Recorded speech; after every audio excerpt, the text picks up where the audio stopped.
Well, good morning. Kansas City trip finally has brought us home. Come out here and look at our garden. It's 98 degrees here. It's 7 o'clock in the evening. These beans are looking good. They come together pretty good. Chickens down there see me start singing. Those beans, oh, there's a little frog in there. See if I can get him on the camera here.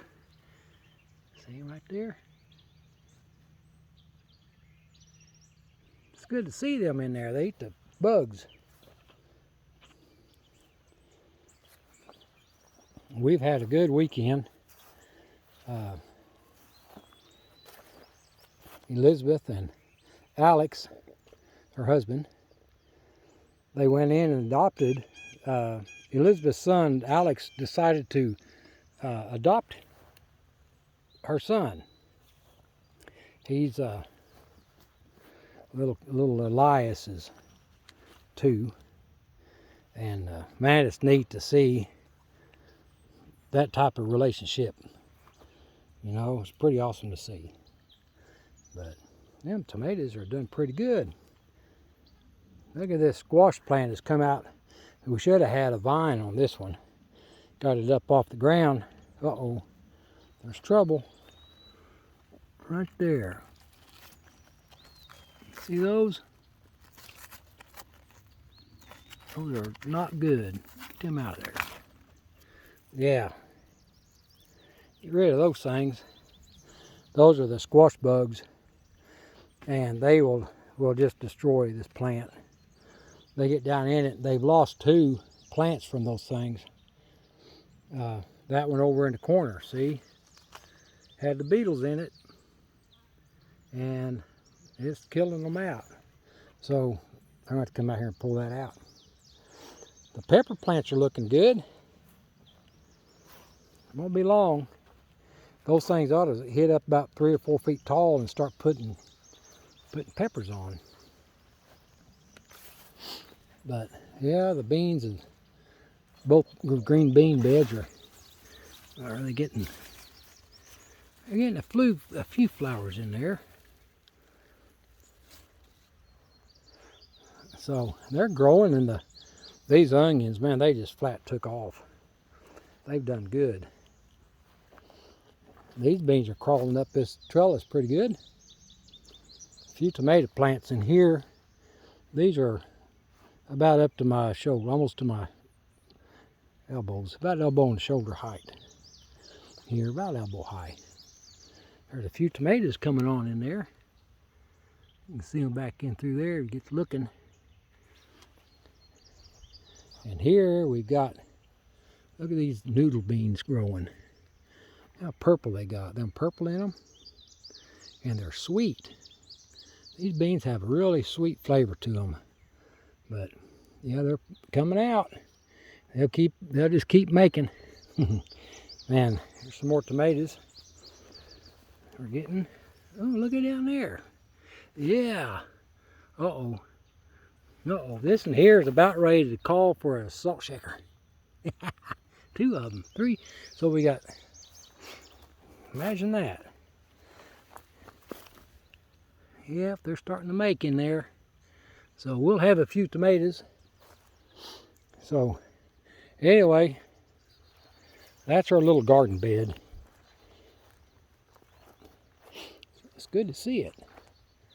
All right, let's see what we can get over here and sit down somewhere and see what we've been missing on Paul's letters. These these references. I've been missing doing that.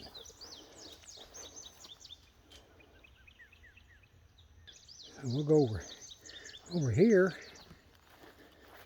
Man, it really turned off dry.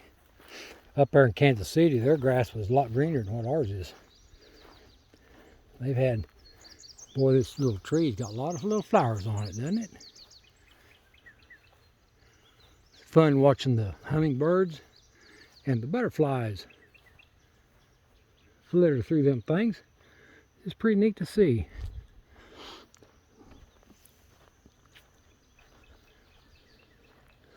come over here and have a seat. Look things over. Okay, so let's see what we got here. We got, I've been missing doing these videos.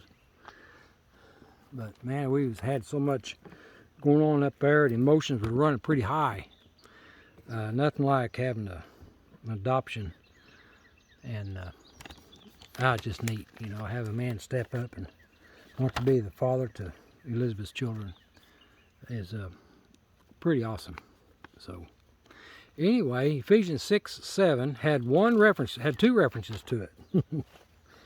So I put it with Ephesians 6:8. So we'll have verses 7 and 8 here, and in these references. But here in Ephesians 6:7 says, "With good humor, slaving as to the Lord and not to men." You know, when I was working, there was nothing like, I really enjoyed what I'd done. And I produced magical oxygen. I'd done that for several years for home health oxygen therapy. And I produced that, and along with several other gases that we produced there at that facility with argon and nitrogen and nitrous oxide, helium and nitrous, just all kinds of gases up there. You get your mixed gases for welding, but I done that and I enjoyed doing it. Now this says, "With good humor, slaving as to the Lord and not to men."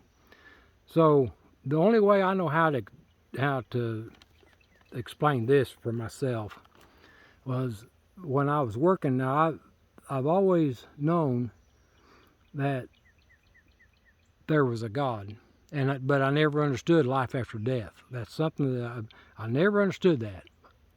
And I thought that Jesus lived and died growing up in the worldwide.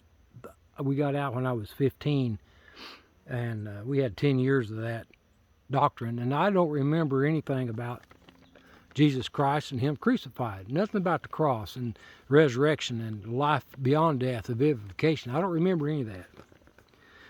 I don't know where that come in at, but with good humor, slaving as to the Lord and not to men. I knew that if you work your job like you was going to please God to what you done and not the man, that you worked different. You worked different. You had a different attitude. But that's just me. So anyway, I don't know where that was going. Anyway, all right. So the reference kicked up verses 5 and 6, and it also kicked up 1 Corinthians 10 verse 31. So, slaves, be obeying your masters. This is in context.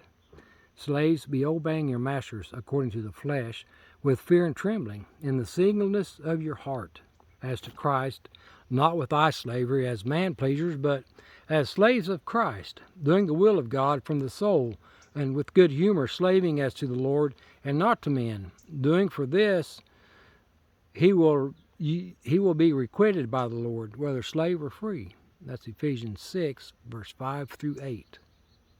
Then whether you are eating or drinking or anything you're doing, do all for the glory of God, and become not a stumbling block to Jews as well as to the Greeks, and to the ecclesia of God, according as I also am pleasing all in all things, not seeking my own expedience, but that of the many, that they may be saved.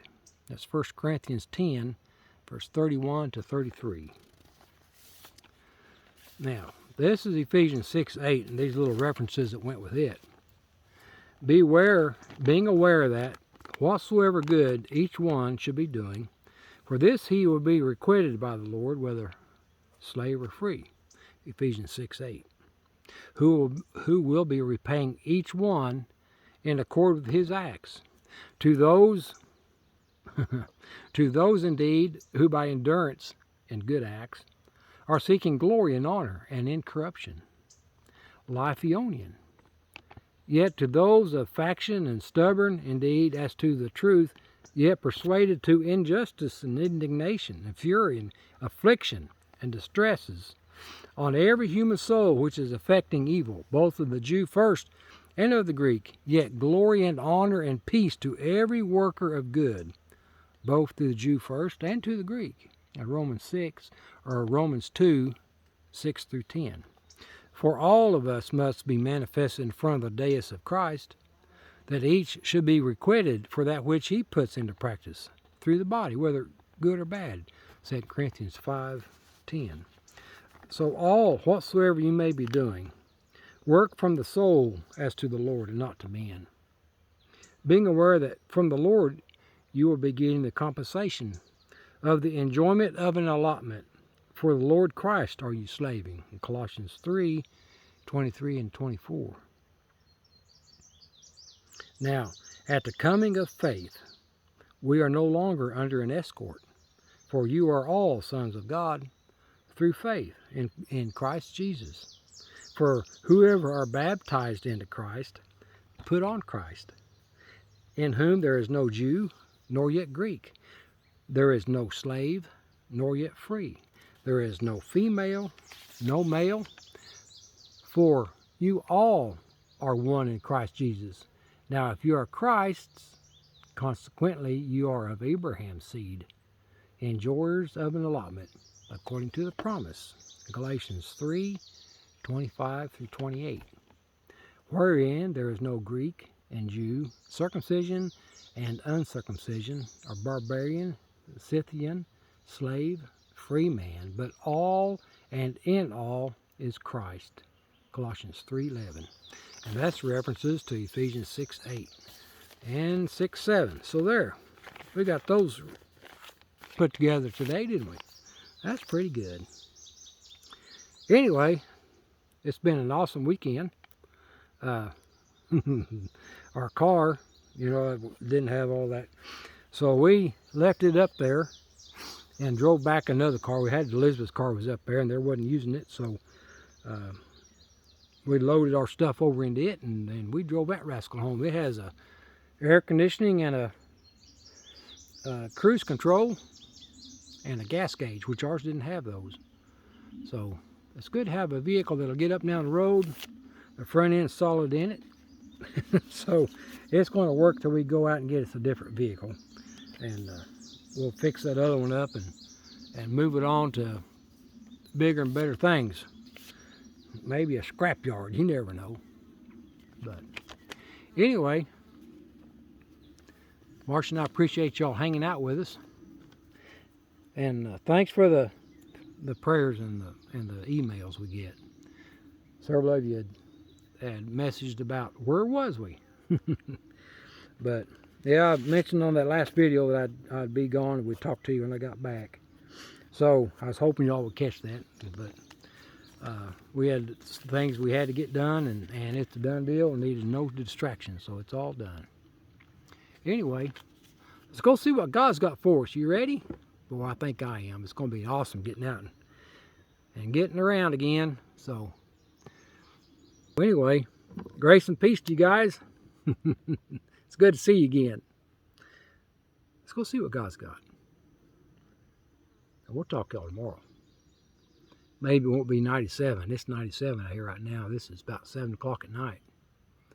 And it's pretty warm. So, grace and peace, guys. Marcia and I love you. And we'll talk to you tomorrow. See you then.